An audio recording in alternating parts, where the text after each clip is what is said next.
वर्गणी करून डिजिटल शाळा बनवली आहे।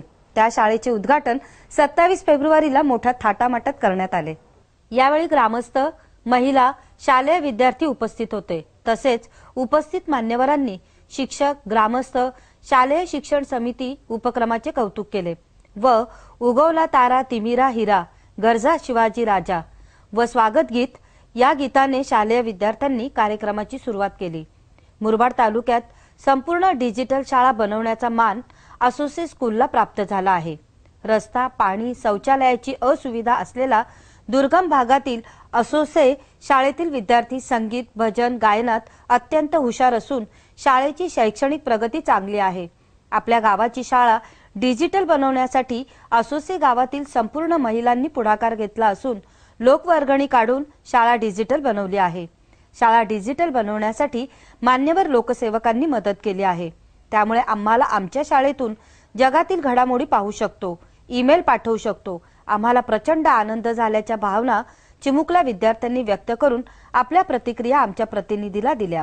काय सांगा, आज आपली शाळा डिजिटल अतिशय खूप उत्सुकता लागली होती मला आजच्या दिवसाची। आणि आज आमची शाळा मुरबाडमधील चौथी शाळा आहे जी डिजिटल झालेली आहे। डिजिटल याचा अर्थ लोकांना वाटतं की नुसतं कम्प्युटरायझेशन असं नव्हे, तर विद्यार्थ्यांना त्यांच्या पुस्तकातलं जे ज्ञान आहे त्याच्या पलीकडे आपल्याला जे काही देता येईल ते देण्यासाठी आपल्याकडे त्यासाठी संगणक आणि त्या प्लस त्याच्यासोबत प्रोजेक्टर्स पाहिजे असतात। तर आमच्याकडे आम्ही दोन्ही शिक्षक लेटेस्ट जनरेशनचे आहोत, त्याच्यामुळे आमचा विश्वास आहे आधुनिक तंत्रज्ञानावर। आणि म्हणून आम्ही असं ठरवलं की मग आपल्या विद्यार्थ्यांना नुसतं पुस्तकी ज्ञान न द्यायचं, तर ॲक्टिव्हिटी बेस्ड त्याच्यामध्ये विविध प्रकारचे व्हिडिओज, फोटोज त्यांना जगातील कानाकोपऱ्यातून दाखवता कशी येतील यासाठी आम्ही मग डिजिटल करण्याचं ठरवलं। आणि गेल्या महिनाभरामध्ये आम्ही ही शाळा ग्रामस्थांच्या सहकार्याने आणि सर्व अधिकाऱ्यांच्या शुभेच्छांनी आम्ही आज पूर्ण केलेली आहे। आणि त्यासोबत आमचे विद्यार्थीसुद्धा आज खूप उत्सुक आहेत, ते सुद्धा तुमच्याशी बोलतील। तुम्हाला कसं वाटतं आता शाळा डिजिटल झाली, आपण मोठ्या पडद्यावर अभ्यास करणार आहोत, तुम्ही काय सांगाल त्याबद्दल? कसं वाटतं आपल्याला? छान वाटतं। छान वाटतं। अजून डिजिटल शाळेमुळे आपल्याला संगणकातील ज्ञान मिळू शकतो।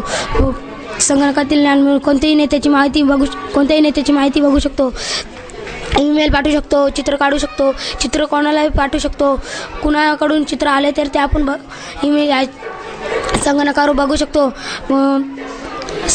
बघू शकतो। डिजिटल शाळेमुळे झाल्यामुळे आम्हाला खूप आनंद होते। तुम्ही काय सांगाल, आपली शाळा डिजिटल झाली, मोठ्या पडद्यावर आपण अभ्यास करणार, तर तुम्ही काय सांगाल त्याबद्दल? समुद्राच्या आतमध्ये काय आहे ते बघू शकतो, अजून दुसऱ्याशी मैत्री करू शकतो, वेगवेगळ्या चाली कवितांच्या चाली ओळखू शकतो, ऐकू शकतो। आम्ही ईमेल पाठवू शकत, नेत्यांची माहिती, शरीराच्या आतमध्ये जे अवयव फिरतात त्यांची माहिती।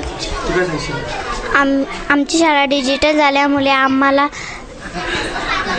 खूप आनंद होतो व आम्ही ईमेल पाठवू शकतो, एकमेकांची मैत्री करू शकतो। तर आपण बघितले कशा प्रकारे मुरबाडच्या टोक्याला असलेला हा गाव असोसे या शाळा ती डिजिटल झालेली आहे। गौरव नामदेव शेलार, जनशक्ती मुरबाड। व सर्व शिक्षक वर्गाने आभार मानून मान्यवरांनी व ग्रामस्थांनी भरभरून देणगी दिल्याने असोसे शाळा डिजिटल बनली आहे, असे शाळेचे शिक्षकांनी व्यासपीठावरून सांगितले। असोसे शाळेत 60 विद्यार्थी शिक्षण घेत असून त्यापैकी 37 विद्यार्थी आदिवासी समाजातील आहेत। आजपासून आदिवासी विद्यार्थी तंत्रज्ञानाकडे वाटचाल करणार आहेत। गौरव नामदेव शेलार, जनशक्ती मुरबाड। केंद्र सरकारच्या भूसंपादन विधेयकाला असलेला विरोध शिवसेनेने मागे घ्यावा यासाठी केंद्रीय भूपृष्ठ वाहतूक मंत्री नितीन गडकरी यांनी शुक्रवारी रात्री उशिरा शिवसेना पक्षप्रमुख उद्धव ठाकरे यांची भेट घेऊन त्यांची मनधरणी केली। राष्ट्रवादीचे अध्यक्ष शरद पवार यांच्यासह ज्येष्ठ समाजसेवक अण्णा हजारे यांचे समाधान करण्याची जबाबदारीही पंतप्रधान नरेंद्र मोदी यांनी सोपवली असल्याचे गडकरी यांनी सांगितले।